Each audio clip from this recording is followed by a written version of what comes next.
started, I also want to give a quick shout out today to our hosts here at Lala Books. As Laura's in the back. She's the proprietress. She's one of the bad ladies of which I speak. She's the baddest in the goodest way. Seriously, they are an amazing, independently owned bookstore. And I think all of us who are here, I think, have a passion for writing, reading, and understand that an independently owned business is also an anchor in our community and gives people a place to gather and meet and celebrate. So if you will please support them as much as you can, because they've always been supportive, not only of Poe and Lowell, but Lowell Celebrates Kerouac and many, many authors and reading engagement. So we send all the love to you guys and gratitude always. And very quickly, I have 2 volunteers here. Well, more than volunteers. They are basically part of the heart and soul of Poe and Lowell. I want to give a quick shout out to Gabby Davis, Melissa Latch, and also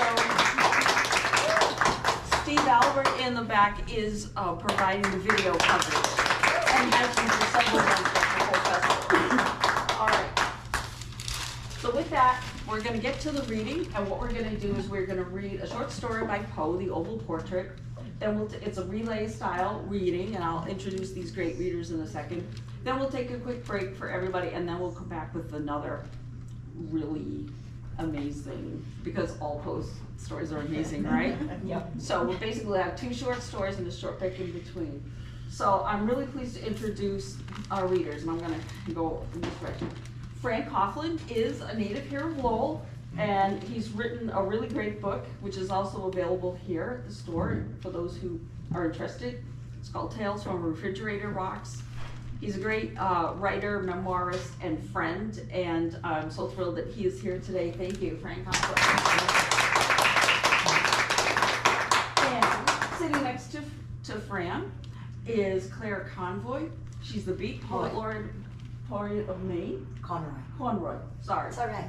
Living in the time of BC, y'all, before coffee.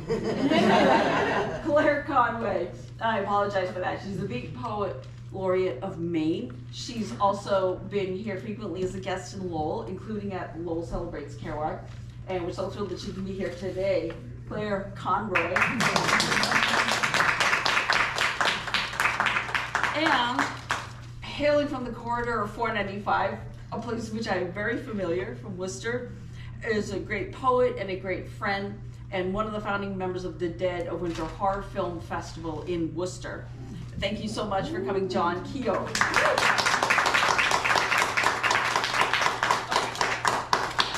So this is going to be a relay style reading of The Oval Portrait, and John is going to go first. Oh, I have the other one first, I'm sorry. Okay. I printed out the wrong one. That's all right.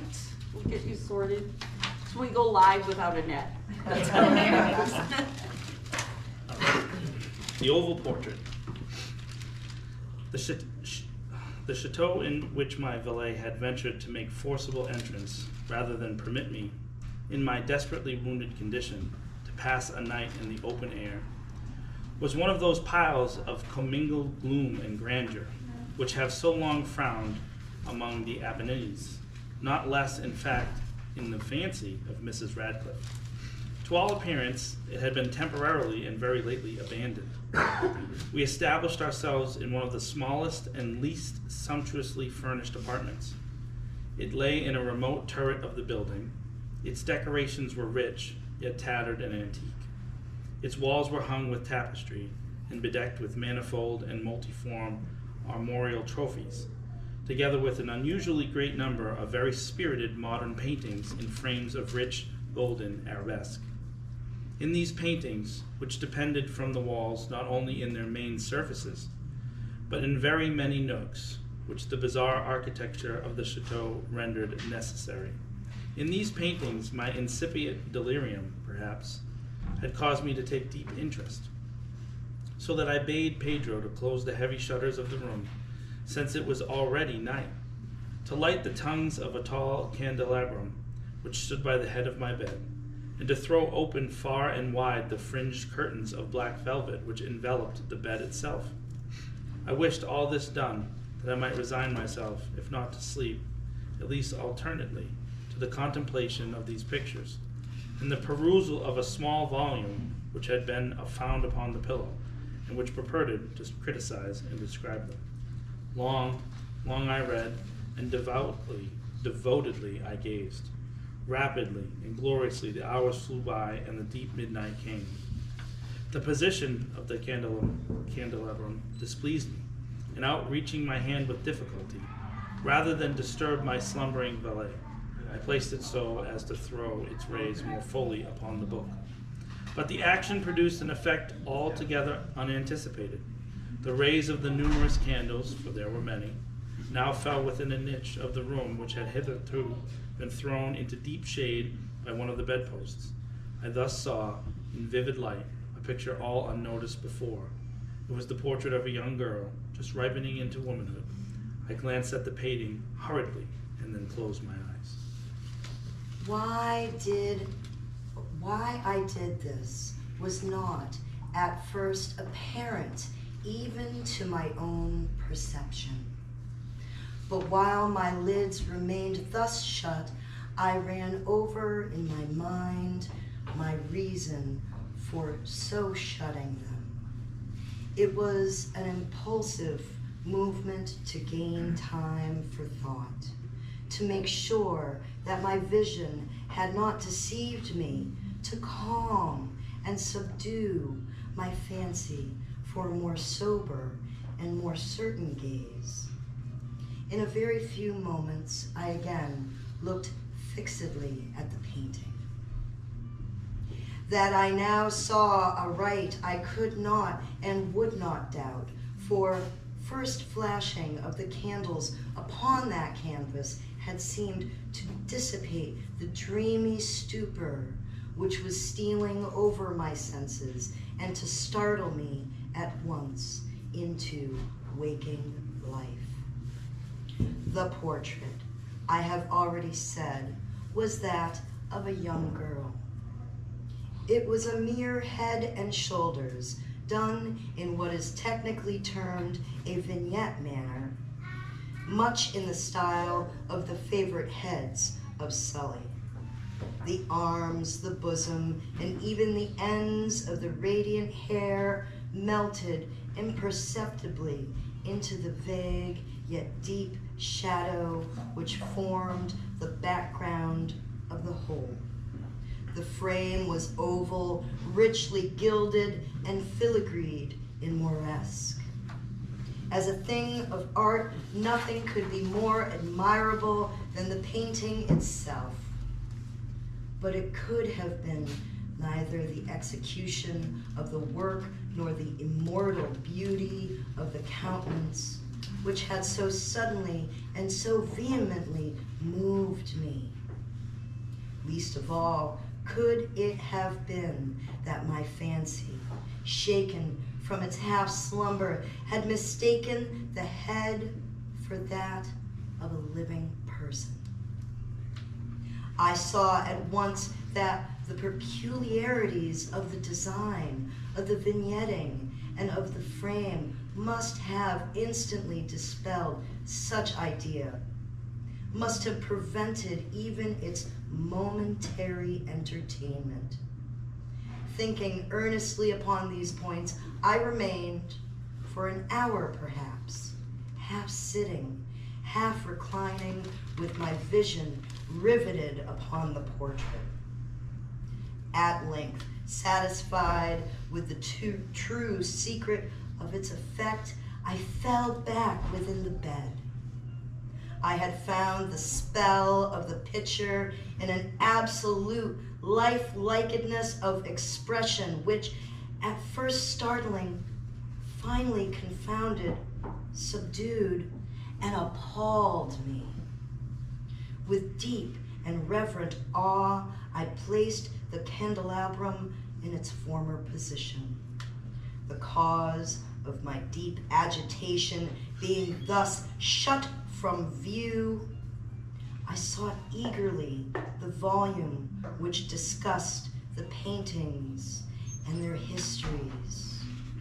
Turning to the number which designated the oval portrait, I there read the vague and quaint words which follow. She was a maiden of rarest beauty, and not more lovely than full of glee. And evil was the hour when she saw and loved and wedded the painter. He was passionate, studious, austere, and having already a bride in his arts. She, a maiden of rarest beauty, and not more lovely than full of glee, in all light and smiles, and frolicsome as the young fawn, loving and cherishing all things, hating only the art which was her rival, dreading only the palette and brushes and other untoward instruments which deprived her the countenance of her lover. It was thus a terrible thing for this lady to hear the painter speak of his desire to portray even his young bride. But she was humble and obedient and sat meekly for many weeks in the dark, high-turret chamber where the light dripped down upon the pale canvas only from overhead. But he, the painter, took glory in his work, which went on from hour to hour and from day to day. He was a passionate, wild, and moody man who became lost in reveries, so that he would not see that the light which fell so ghastly in that lone turret withered the health and the spirits of his bride, who pined visibly to all but him. Yet she smiled on and still on uncomplainingly, because she saw that the painter, who had high renown, took a fervent and burning pleasure in his task, and wrought day and night to depict her who so loved him, yet who grew daily more dispirited and weak. And he saw it, some who beheld the portrait spoke of its resemblance in low words, as of a mighty marvel, and a proof not less of the power of the painting than of his deep love for her who he depicted so surpassingly well. But at length, as the labor drew nearer to its conclusion, there were admitted none into the turret, for the painter had grown wild with the ardor of his work, and turned his eyes from canvas merely, even to regard the countenance of his wife. And he would not see that the tints which he spread upon the canvas were drawn from the cheeks of her who sat beside him. And when many weeks had passed, and but little remained to do, save one brush upon the mouth and one tint upon the eye, the spirit of the lady again flickered up as the flame within the socket of the lamp. And then the brush was given, and the tint was placed, and for one moment the painter stood entranced before the work which he had wrought. But in the next, while he yet gazed, he grew tremulous and very pallid and aghast, crying with a loud voice, "This is indeed life itself." He turned suddenly to regard his beloved, and she was dead. That's the oval portrait. Thank you so much. And you know, when I hear that read aloud, one of the thoughts that really came to my mind, that flashed before my mind, is there was a time where that's what folks did. They sat for a portrait. And Edgar Allan Poe takes something which would have been common enough, certainly among upper classes, to have one's portrait taken, and you literally would have been sitting there for quite some time, and how he took that and saw this dark passage of possibility within it. And I also began to think, in our modern age, if we're taking selfies and it's more than a few seconds, we start to get fidgety looking for ginger ale or something. So, Right. And yet for all that, these are still words that speak to us, you know, today, and certainly the darkness of the emotion and the obsession, for sure. So we are gonna take a super quick break, so anybody wants to get more snacks or coffee, and then we'll be back with our second short story. And thank you for spending your afternoon again with us to listen. So So we are back. Thank you again. The next story we're going to be reading is called Silence. And before we start the reading, I just wanted to take a moment for an acknowledgement and an invocation. So this year with Poe and Lowell, we started what's called the Spirit Awards.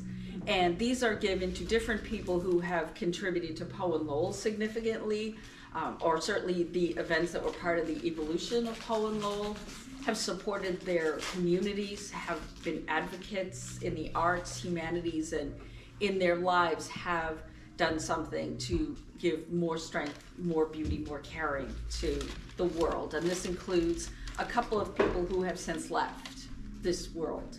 So I would like to firstly dedicate the reading and acknowledge the award for this short story, which is called Silence, to a couple of people, one of whom has some artwork on the wall there that you will get to see if you haven't already had a chance to check out the work.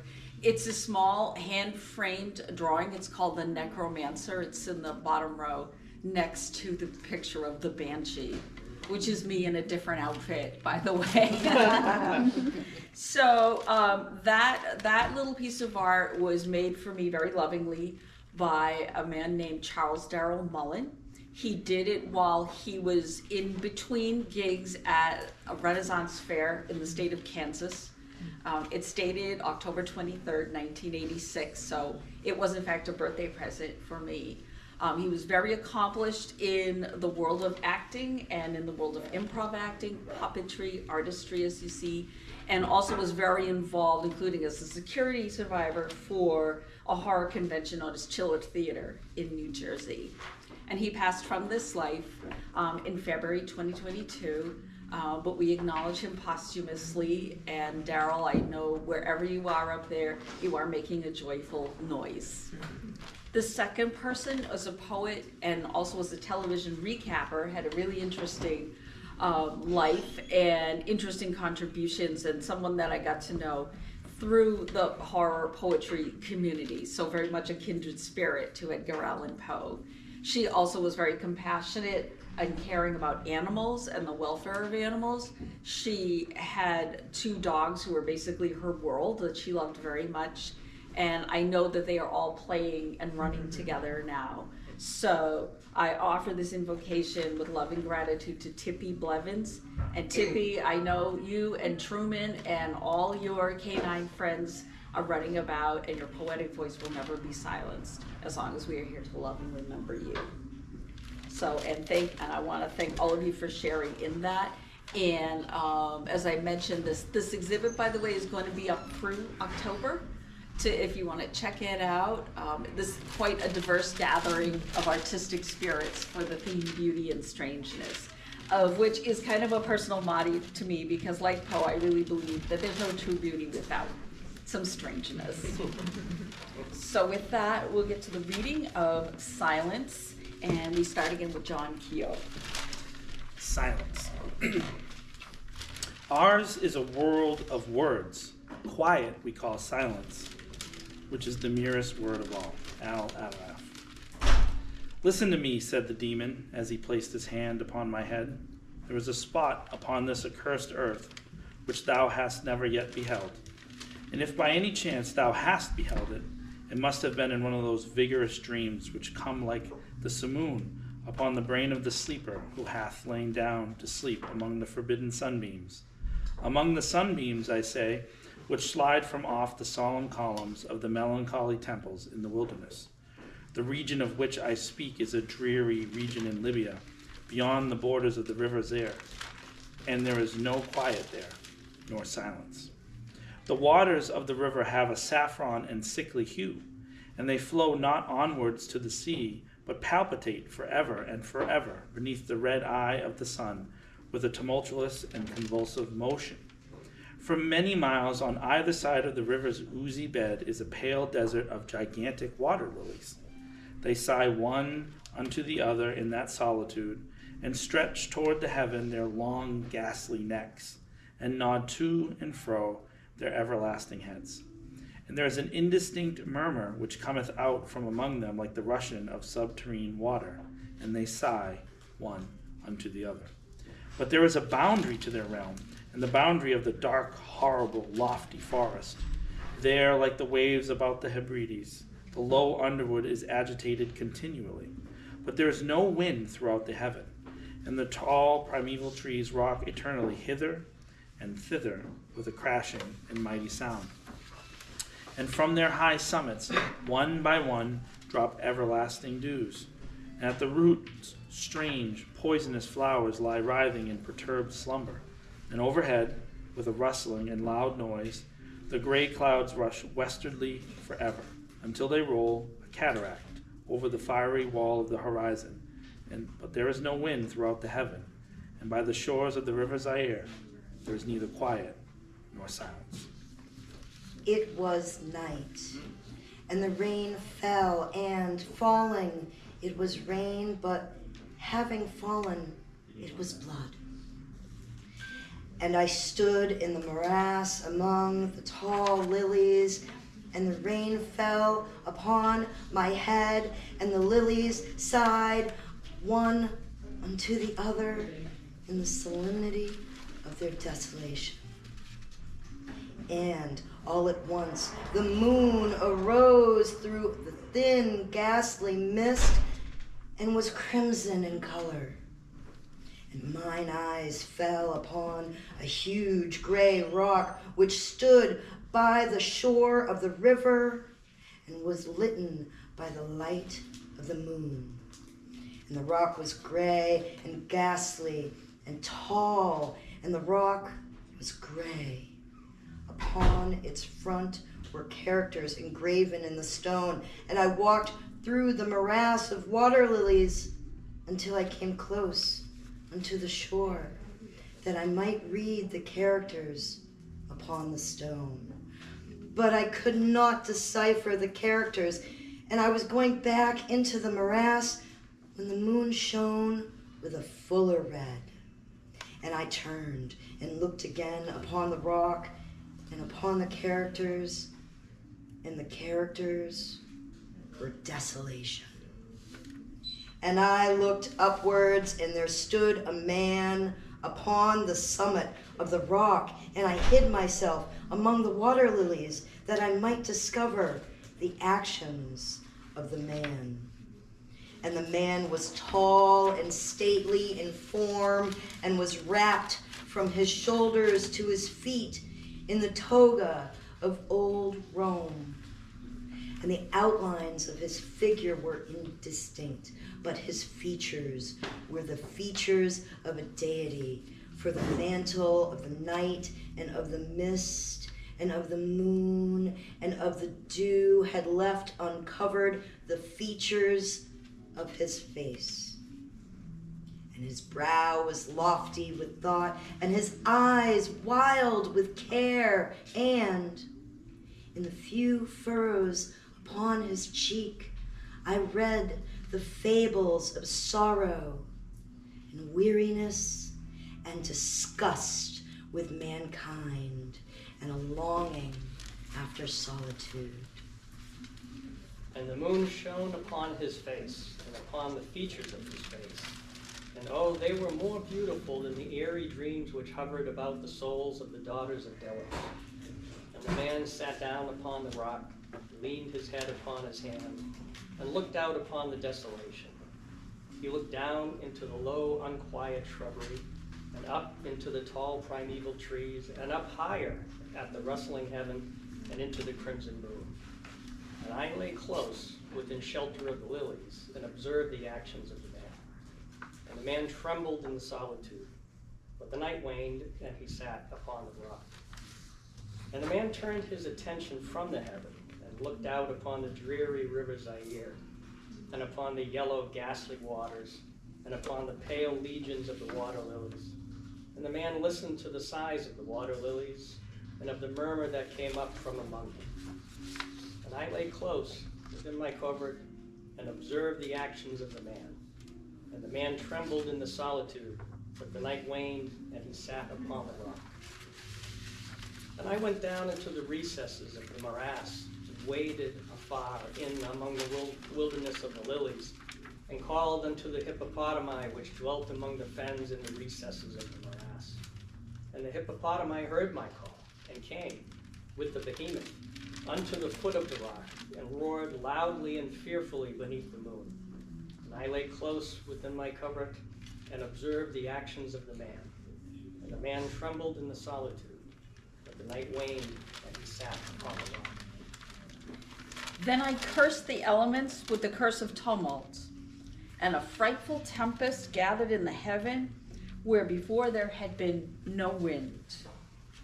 And the heaven became livid with the violence of the tempest, and the rain beat upon the head of the man, and the floods of the river came down, and the river was tormented into foam, and the water lilies shrieked, and within their beds, and the forest crumbled before the wind, and the thunder rolled, and the lightning fell, and the rock rocked to its foundation.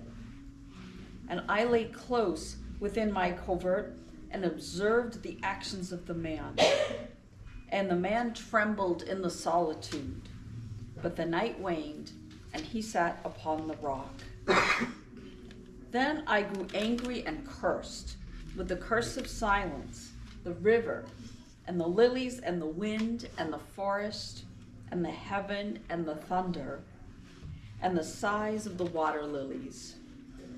And they became accursed and were still.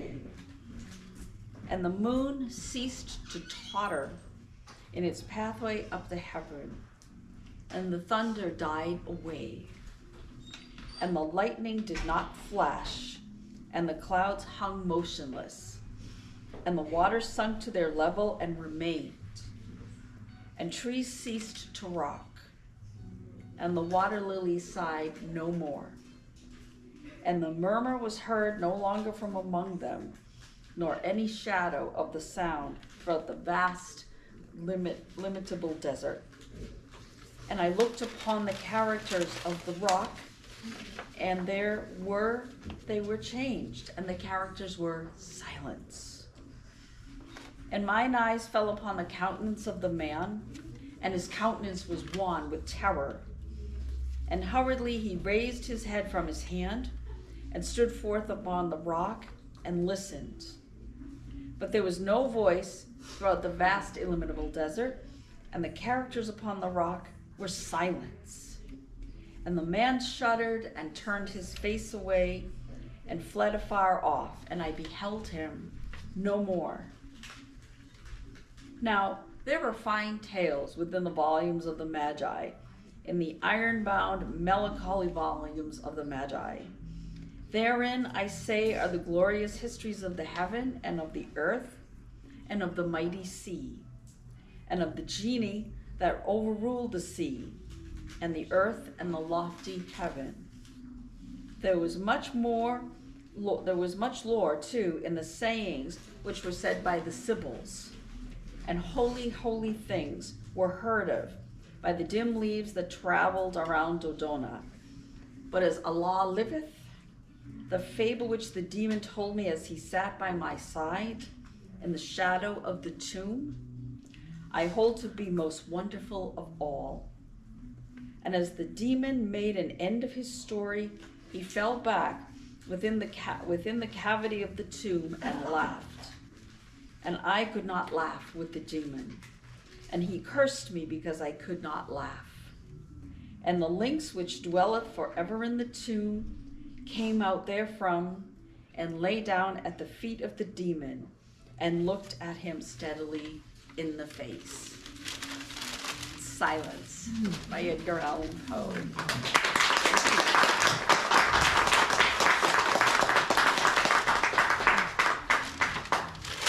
Thank you so much for gathering with us here this afternoon at Lala Books for our short story relay reading. And I would like to thank once again my fellow readers, John Keough, Claire Conroy, and Fran Coughlin, and our great hosts here at Lala Books. And I also want to give a mention to the coffee, which was graciously provided to us by another independent business here in Lowell, Brewed Awakening. They're down the road a piece. or up the road a piece, as the numbers may tell. And they are great partners in the community also, and they also have lots of delicious food and beverages, so please support them if you can. And as I mentioned, we will have the showing of The Pit and the Pendulum at 2 p.m. over at the Owl Theater at Middlesex Community College, and a final very relaxed and informal gathering at 7 p.m. at the Worthen. So thank you again for spending part of your afternoon with us in the spirit of Edgar Allan Poe. And everyone is welcome to hang out and chat for a little bit, have some more of the refreshments if you like, check out the artwork, and hopefully we'll be able to gather again just a short while from now to see The Pit and the Pendulum. And a big thank you to Meg Smith. Yeah.